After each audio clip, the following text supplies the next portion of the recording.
Hello, welcome to my podcast again. Thank you for being here and to also my YouTube channel.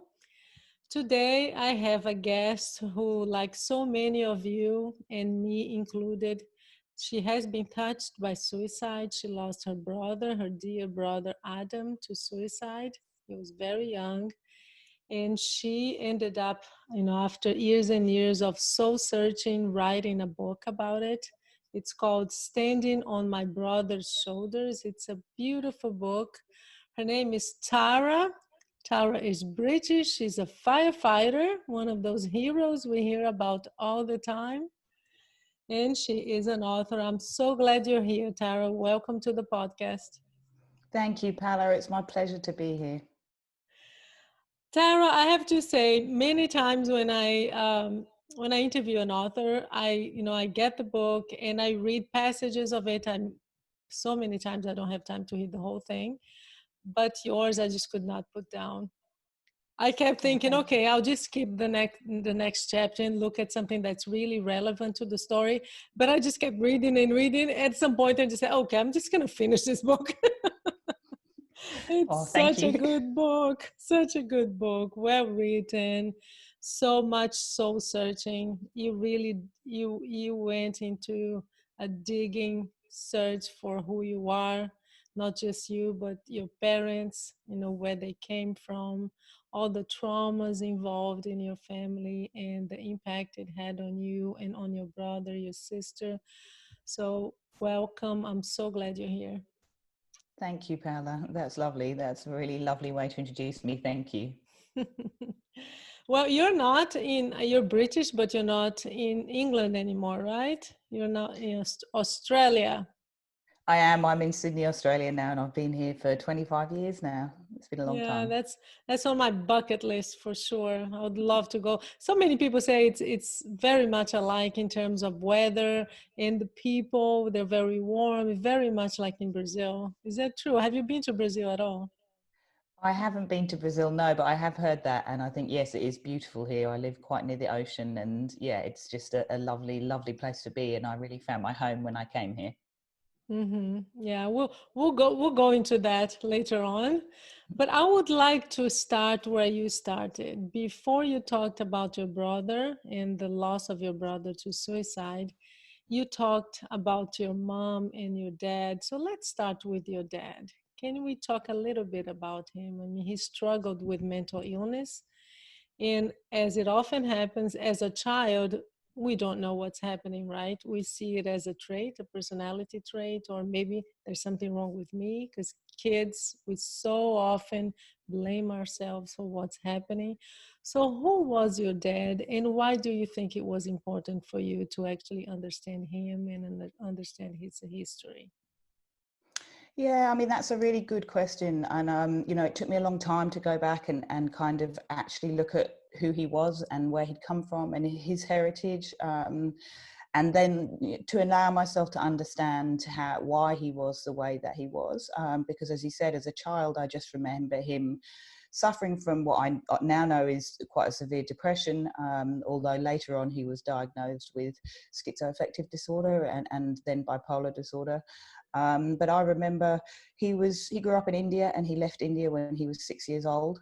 And he came to the UK, and his mother was also diagnosed with paranoid schizophrenia later on, and she was hospitalized for that illness when they were in England, and he grew up during the war. And there was various things that happened during that time that were really quite traumatic for him. Obviously his mother's illness, but also there was a bomb that went off very close to where they lived. And so he's always been incredibly afraid of loud noises and bangs and things. And he used to sort of cower and close his eyes when there was a thunderstorm or if we popped a balloon at home. And again, I didn't understand. We thought it was quite funny. We used to laugh as children. But I remember him sitting, he always sat in the same chair and he absolutely loved to read. Our whole house was covered by books all over the place. But then I could tell when he was depressed because he wasn't even able to read and he was in his same chair, but he didn't have a book on his knee. And I used Mm. to try and climb onto his lap and go, Dad, Dad. And he'd be like, he'd close his eyes as if that was as if he didn't want me to be there, and I'd try and get him to give me a hug, and he'd say, not now, lovey, not now, and he'd screw up his eyes, and it felt like I couldn't reach him, and I wanted so Mhm. desperately to be able for him to wrap his arms around me, and he just wasn't able to do that. And as you say, I thought that it was my fault, and I found a diary entry that I'd written when I said Dad's depressed, and I hate it when Dad's depressed because I always think that it's my fault. And later on, as an adult, it took me a very, very long time to try and untangle that, because, as I was growing up, people would always say to me, Tara, stop saying sorry. And I'd go, oh, sorry. And I would apologize for everything. And I really realized that, I did sort of grow up then thinking that everything was my fault, and that Mm. I had somehow caused my father's depression. So it was very difficult, and I didn't understand why he wasn't able to love me in the way that I wanted him to love me. Wow. You know, I have to share with you something, because when I was reading about your father, I thought so much about mine, because there were so many similarities. You talk about the books, and that's how my father was. I mean, he was an avid reader. He had thousands of books in our home, and he had this special room that was like his safe place where he would go to.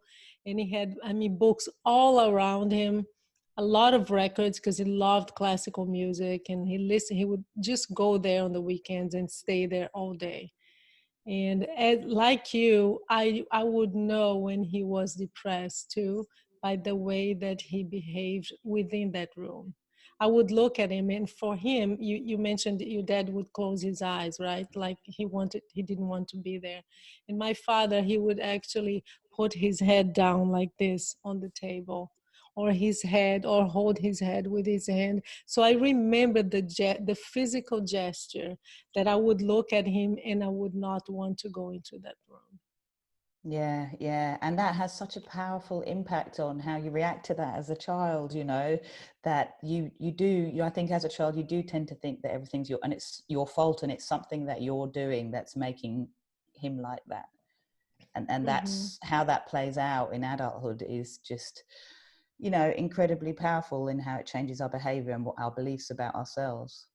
Mm-hmm. Yeah, and also, as you said, how we just bring it from our childhood into later on in life, right?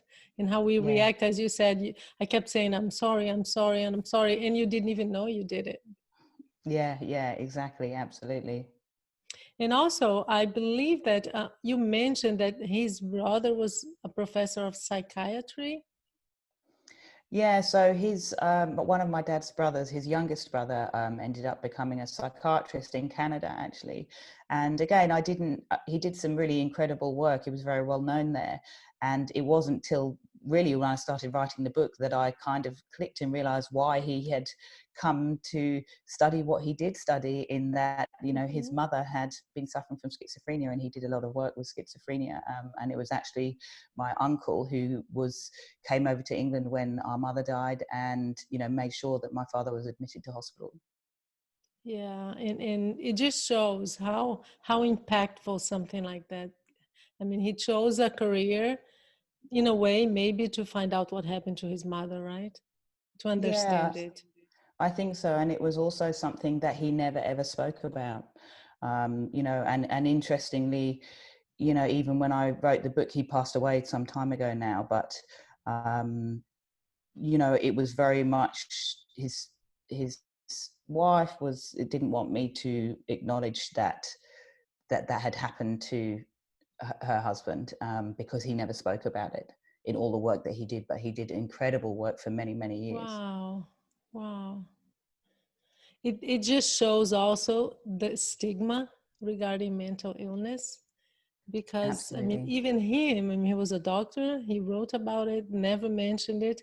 His wife asked him not to mention it. And I don't know if the same happened to you, but did you like interview, because during my book I called a lot like his best friend, and talked to his sister, and tried to find some of my father's brothers, to hear their perspective on what happened and why he did what he did, and also to gain some stories and learn a little bit about my dad's past, because he would never talk about it either. And I actually had huge surprises talking to these people, things that really stunned me that I didn't know about my father or my grandfather for that matter, things that he told us that were not true. Did it happen to you? Yeah, it did. I mean, I tried to find people to talk to, and actually, because it had been such a long time since my brother had died, many of those people were no longer here, had since died. So I found it quite difficult. But I did go back to India and speaking to my father's other brother. So speaking to him was really helpful to try and piece together what had happened to my father and during their childhood. And it was very interesting to see the difference in how they remembered things. So there were differences, which is the same for me and my sister, in we have slightly different memories of how things happened. And I think, especially with trauma, we know that affects your memory and how you piece things together. So, and my father has often said, I'm sure I have many repressed memories. And I think he absolutely does. There are many things that he can't remember. And, when I tried to ask him about it, there was a lot that he couldn't access, and also it was very difficult because he didn't want to speak about it, and it was painful for him. So it was quite difficult, and that's how I had to piece it together, really, through speaking with my uncle, and trying to speak with my aunt in the UK, who was my mother's brother's wife. So I had to. It was difficult because there weren't that many people that I could speak to. Yeah. Yeah, same thing with me because so many had died too. I mean, his best friend from the past had died.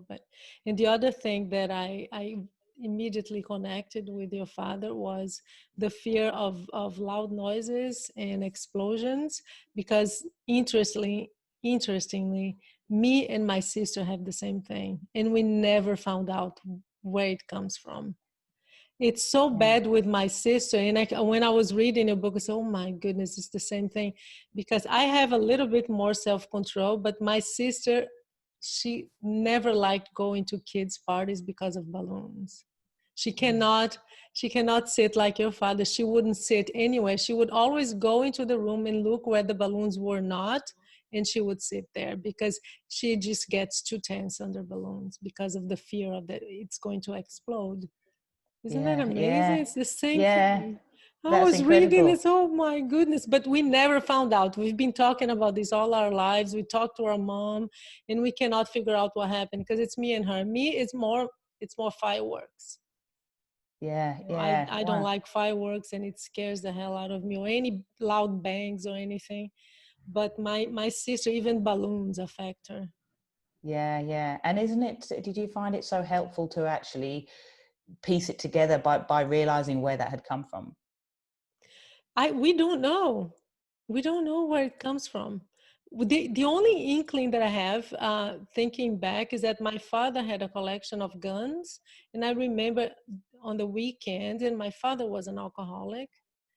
And during the weekend, sometimes he would clean the guns and he would shoot. He would never let us be near him when he was doing that. He was very careful, but maybe something associated to that with with the shooting. I don't know, but we really don't remember anything. We have zero recollection. Wow. Yeah, Yeah, but yeah, that's the only thing I can associate with, but I can't really guarantee anything. So yeah, let's go on, Tara. Let's talk about your mother. It sounds like your mother was the opposite of your father. And actually, thinking about this, and I don't know if you've reflected on this too, but maybe she had to, right? yeah, Had to yeah. be, Absolutely. as you said, the backbone of the family. Yeah, yeah, she was very much so. And I think, when I, tried to speak to my aunt to try and find out about their relationship and how they'd met and everything. And, I think they were so opposite, and, in looks, in personality, in even in the things that they wanted, really, I think. But I think they had a very, um, big physical attraction at the beginning, and it was, that was what got them together, really, I think, was this big physical attraction. And my dad, when he wasn't depressed, could be incredibly charismatic, and my mum had been to India and she had a real fascination with India, and then she met him, and I think it was this huge physical attraction, and they got married fairly quickly, and had my sister. And I think probably before she realized, you know, the depths of, I don't know whether she knew that he was suffering or had suffered from mental illness when they got married, or I don't know at what point she started to realize that he really was quite ill and it was going to be a very difficult relationship. And she just kept going, and kept going and kept going, and tried so hard to keep our family together through my father's illness. And I think she was incredibly angry, but she, you know, she would be fiery and shout and scream. And my dad sort of was actually, now I realize, very angry as well, but he was very passive in his anger. You know, it was a real passive aggression. But my mother would vocalize it and scream and shout, and my father would sit there very quietly going, "Oh, Bridget, I do wish you wouldn't swear." And you know, and that drove my mum even more nuts. Of But you course, know, because that's what you wanted to do, right? exactly. So it was a fraught relationship, you know. But I look back now and I really think that, you know, it's very sad. Much later on, you know, speaking to my sister about it, and she said that my mum had actually said to her, "Don't make the same mistake I made and marry the wrong man." Oh. And you know, I didn't know that at the time because I was much younger, but I think absolutely life was so difficult for my mum, you know. When I look, and I had no realization, I just thought that she was scary, and I was quite afraid of her because she was so fiery and forthright and bold and busy, and she didn't seem to have time to kind of love us and nurture us, and I wanted that. And I guess because I was the youngest child, you know, I sort of feel like I was sort of in the way, and there wasn't enough time for her to really love us, although she did. And you know, those treasured little moments of when I remember her giving us a cuddle and feeling that softness in her, but she just didn't seem to have time to show that very often. Yeah, and then she got ill, right, with cancer. You were what, 8 years old at the time? Yeah, I was 8 when she got diagnosed with cancer. And again, I remember sort of going on holiday to my aunt and uncle's place while she actually had her mastectomy. And I knew that she had chemotherapy, and obviously back then that was in the 80s. So treatment of cancer was very different then. And, you know, I couldn't understand why she had to sew a little bit into her swimming costume to cover up where she'd had the mastectomy. And, you know, I remember going to visit her in hospital and really crucifying myself now or after she died, for some of my behavior during that time. And, you know, sort of, I knew that she was ill, but I never thought that she was going to die. And I knew that people did die of cancer, but I thought that she was getting better and it was going to be fine. You know, and Dad was sort of obviously really struggling as well at that time. So they both, what I really became aware of when I look back, and especially now that I teach mental health first aid and I have more understanding, is that they both were struggling with huge illnesses. You know, my mother's physical and my father's psychological, but the disability that those illnesses had or affected, how they affected their relationship and their ability to work and the amount of pain they were in, really they were quite comparable in terms of the disability that it created in both their lives. Of course, yeah. And you were talking about how guilty you felt because you didn't visit her in the hospital. I remember in the book you mentioned that you didn't go because you wanted to watch Dallas, right? That Yeah, was, yeah, I love that show too. But yeah. you didn't go, and then the next time you went, you baked a cake for her, and you went to the hospital, and you said she never said anything, but I saw the look of disappointment in her face. And from that day on, I knew I was selfish. So it's Yeah, the self-talk, right? It's the self-talk that we absolutely. build and then we carry. Did you carry that for a long time?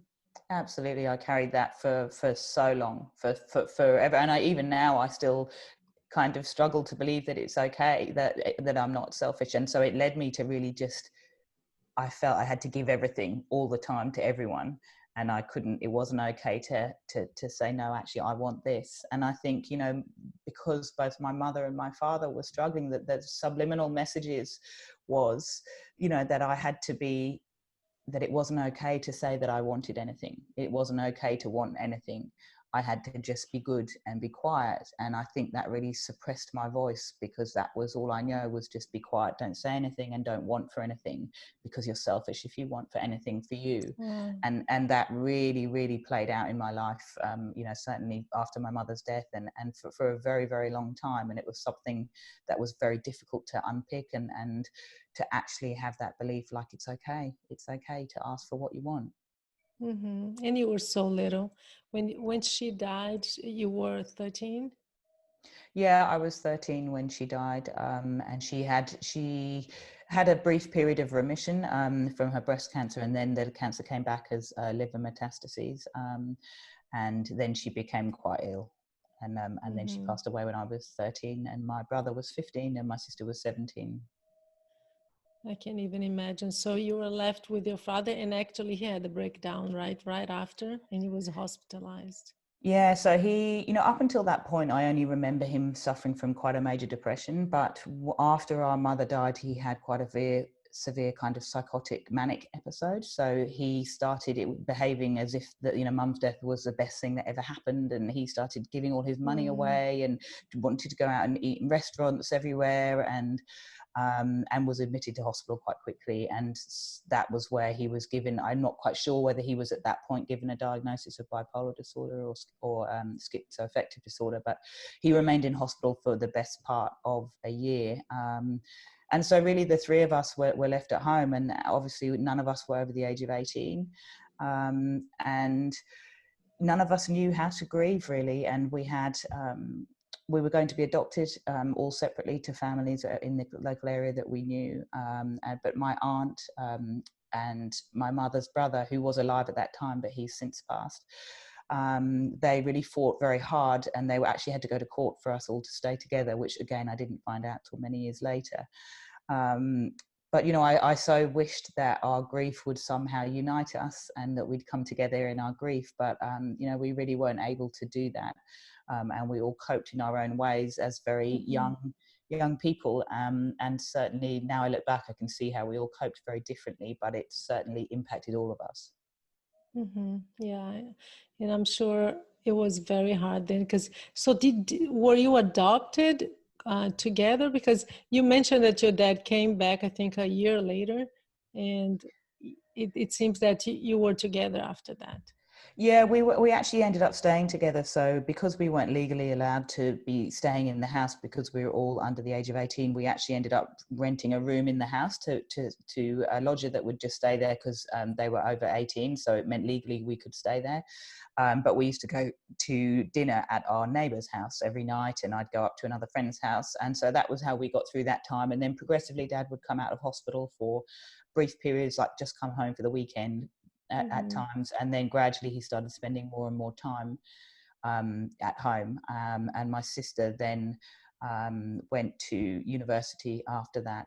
She had actually finished school. She finished school and then was going to take a gap year, but because our mother had died and there was no one to look after her, she didn't actually really take that year and travel, which again I didn't realize at the time what she'd given up to be with us. Yeah, of course. Yeah. And I think in our relationship that took its toll as well. I mean, we sort of, my sister and I were very, very different.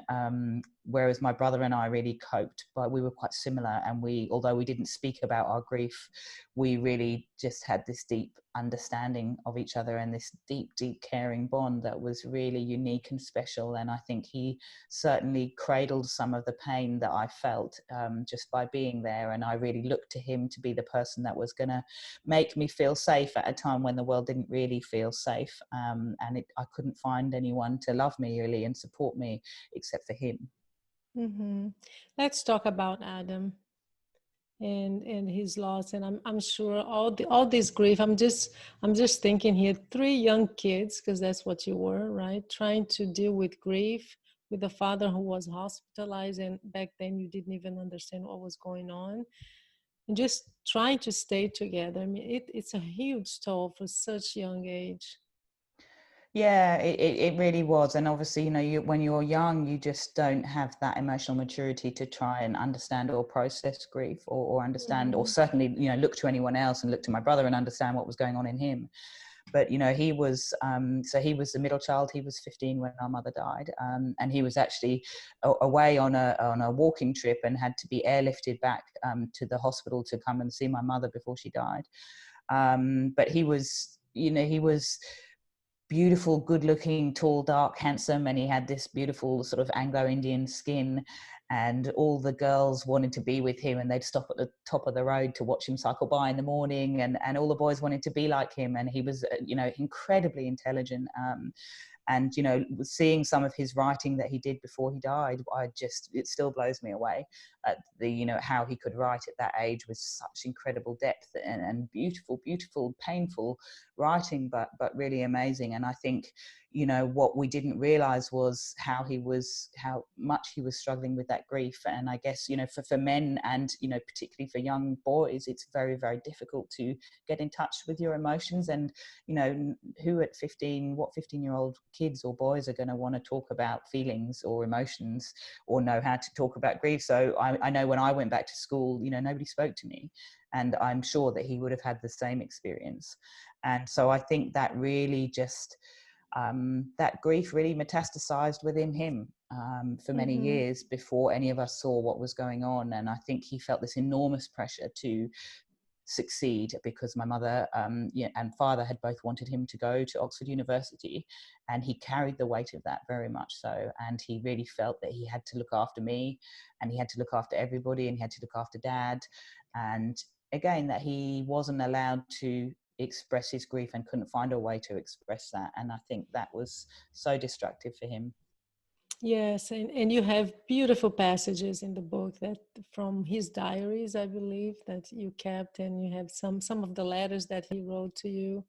And in one of them, he was talking about his desire to be perfect, perfectionism, which we know that is such a huge pressure on someone. And as you said, he Yeah. felt pressure to protect you. He felt pressure to go to Oxford. From what I understand, it was not something he wanted to do.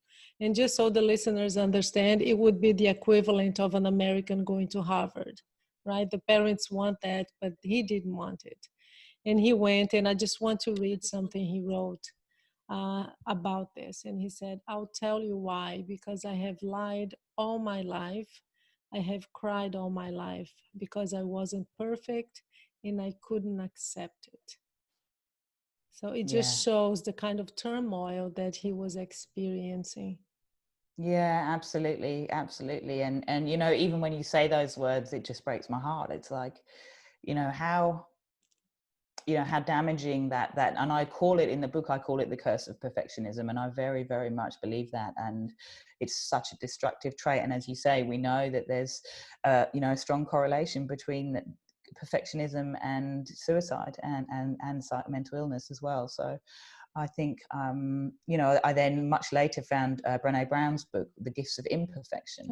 And, Yeah, it's yeah. so resonated with me. And I thought, absolutely, it's, if we could only accept that none of us are perfect, and it's okay. And there are so many gifts within that imperfection. And also loneliness, right? When we talk about suicide, and now with COVID and pandemic, everyone is talking about feeling lonely, and the how it affects you, how it affects your body. And he talks about that too. He wrote extensively about how lonely he felt at Oxford. He writes, "One could die here and nobody would notice. God, I want some company. I want to see Joe and Ta, that's you, and Dad, sweet little daddy." I thought that was beautiful, but again, it's painful to read. Yeah, I think that was really, when I read those words, that was really that little boy in him crying out for love, and I think we all have our own little inner child that's screaming for love and care and support. And, I know I've worked very hard to find my little inner child, and what I was searching for all that time. And those words speak to how he was feeling about that, of just someone to nurture and cuddle. And I think very much that's the loss of a mother, and that nurturing sense that a mother gives you early on in life. And that's what he was really searching for. And I think that total sense of loss and isolation and loneliness, as you said. And, I know that Mhm. I do believe that, a lot of suicide is really that death by loneliness, and it's the people that are around you, you know, it's that inner feeling of I can't connect. And he spoke a lot about wanting to connect with people but not being able to find a way to connect, and that really accentuated his sense of isolation and loneliness. When was the first time, Tara, that you noticed that there was something wrong with him? The moment in the book that I can picture is when he came back from India. And he came in and you said, wow, that was not my brother there. You couldn't recognize him. Yeah, I mean, I think I probably had some sense maybe before he went to India. During that year, he had a gap year after he'd finished school, and he'd traveled a bit in France and then in India. So I think I had some sense maybe before he left, but not really. But after he'd been away, when he came back, that was when it really hit me. And he walked in, and it was like he had this blank look about his face. You know, I could almost feel his energy, and it was like he was there, but he wasn't there, which really, you know, now I look back, that's how it felt with my father. And I wanted so desperately to reach in and and hold him and do something for him and help him. And I couldn't understand. And, you know, he tried to brush it off. And he said he'd been, you know, searched at the airport because they thought because he was wearing Indian clothes. And, you know, this woman had stopped as he was walking down the street on his way home from the airport saying, oh, I don't like the likes of you around here, because he had a backpack and was wearing these Indian clothes, you know. And you know, and the irony was, you know, he was going to Oxford, and he was, you know, a straight A student, and all those things that people think are so important and that people look up to. And yet, you know, there was this woman that had said those words to him, and you know, they kept coming back to me after he died, thinking, you know, would it have been different? I mean, I realize now that, you know, it wouldn't have made any difference, I'm sure, but all of those things I think played out. And you know, I just was so desperately worried about him, and I had this awful sense of foreboding, but I didn't really know what it was, and I certainly never thought about suicide. It never crossed your mind back then that he was thinking about suicide? No, I don't know whether I'd ever even registered. I must have heard about suicide, but I certainly never had I never made the connection there. I knew I was worried about him, and I was desperately worried about him, and I kept telling him he didn't have to go to Oxford, and that he could you know, take another year off and go and study English literature instead of chemistry, and he could go to Edinburgh University, which is where our aunt was, and where I ended up going. But I think he had felt this incredible sense of duty to his mother's wishes and to our father, that he had to go there. And what happened then? What do you think was the breaking point for him? I think there had been, now I look back and obviously understanding a lot more than I did then about suicide, I think there had been many, many things that had been building up for a long period of time. And certainly around the grief around my mother, really, I think was a huge thing, and the loss of my mother, and, you know, and my father's illness as well. And, you know, just finding it so difficult and frustrating. And, you know, with my father, it was very difficult to be around.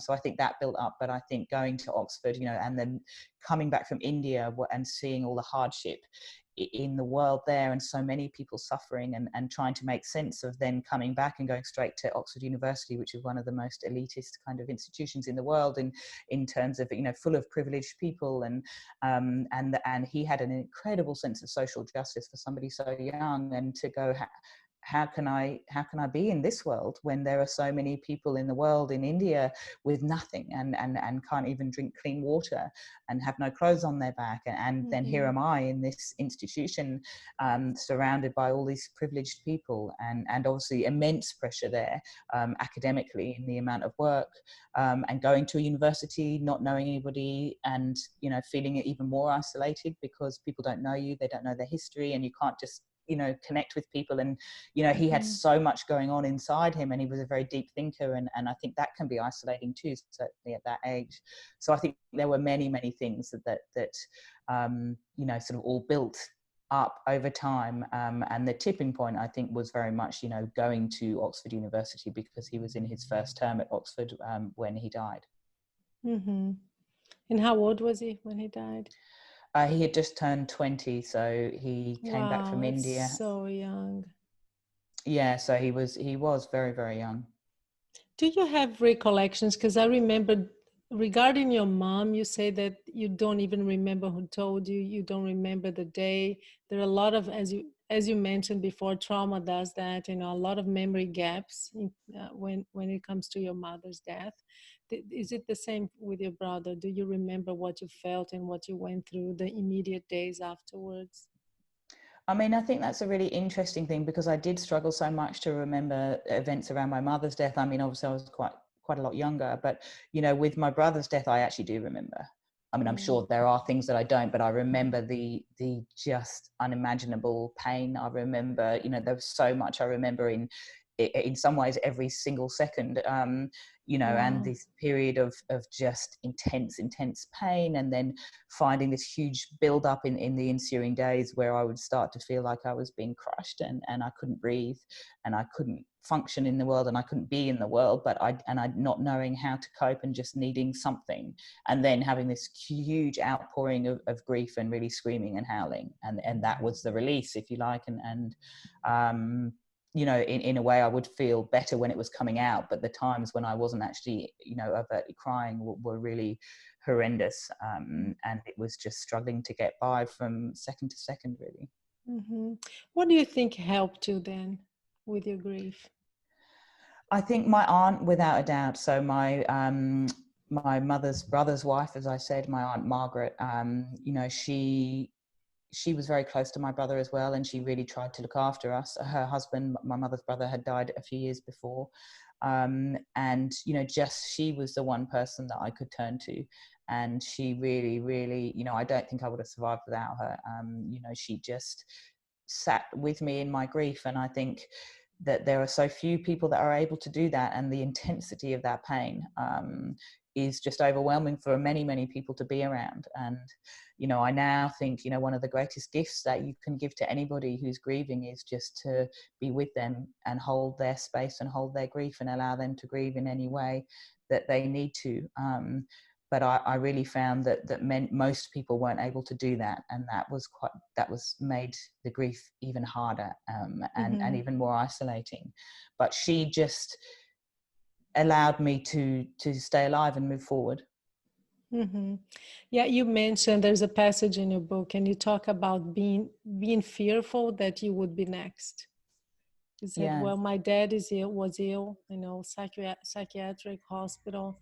He killed himself. What if I'm next?" Yeah, and that was something, you know, probably what my biggest fear in life, I think, you know, was that I would become like my father, or do what my brother had done. And I was terrified of that. And I started having panic attacks. I'd never had a panic attack before, and I didn't know what a panic attack was. And, you know, I would get this, it felt like a vice across my chest, and I couldn't breathe, and my throat would close over, and I'd start sweating, and I'd have this sense that I wasn't really in the world. And for me, that was absolutely petrifying, because I thought it meant that I was going crazy, and that I was going to become like my father. And I think it was so layered and so weighted, because I think everybody around me was frightened that I would do what my brother had done too, and so that Mm-hmm. added another layer. So I was frightened of it, but they were frightened too.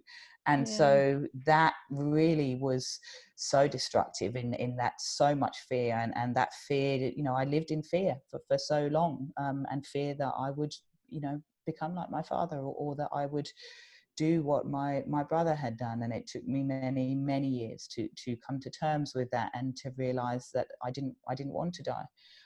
You know, and as I said, when I wrote to a friend of mine, I said, you know, it was about 6 months after my brother had died, and I said, you know, I don't want to die, but I don't know how to live. And Oh, that was that's exactly how it felt to me. yeah, yeah. And when did you realize I should write about this?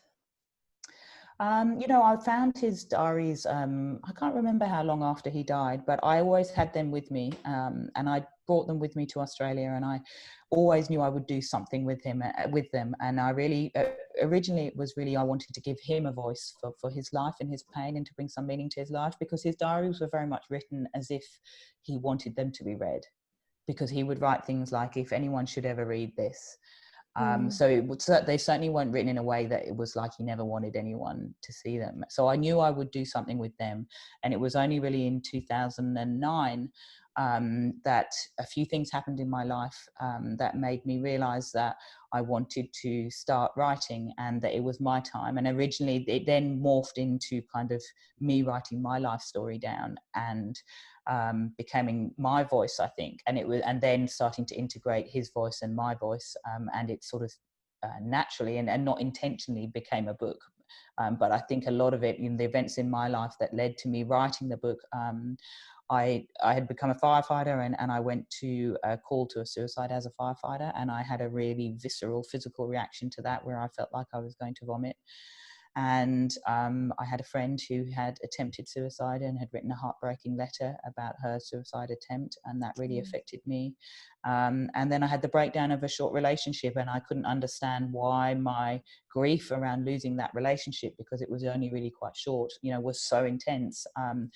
And I started to write as a way to process that grief. And as I was writing, I realized that I was actually grieving for my brother as well, and that somehow that loss of that relationship had tapped into the grief around my brother, and that was why it was so intense. And so I wrote a lot then just for me to process, and that then became part of the book. You're talking now, and I immediately went back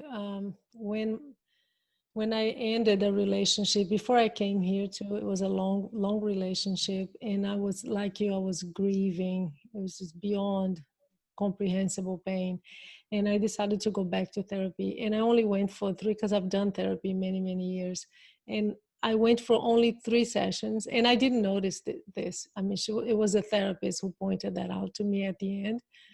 And on the first day, I talked and cried, talked and cried. Second, on the third day, I said, thank you very much. I thanked her, and she said, well, thank you, Paula, but I want to tell you something. You came here to grieve.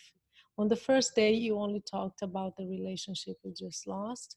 On the second day, you only talked about your brother. He died at 25, 26.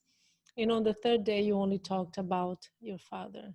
So I'm glad you came. And I didn't notice. Again, it was all the grief together and only the 3 important men in my life. And I Yeah. just needed to grieve them all together. So I thought that was so interesting. Now you're talking about it, just brought it back to me. And how interconnected pain is, right? We don't Yeah, realize it. absolutely. We think the pain is related to this, but it comes from way back, right? Absolutely. And I remember one of the really clear moments I had was waking up in the middle of the night at some point and realizing it was the same pain.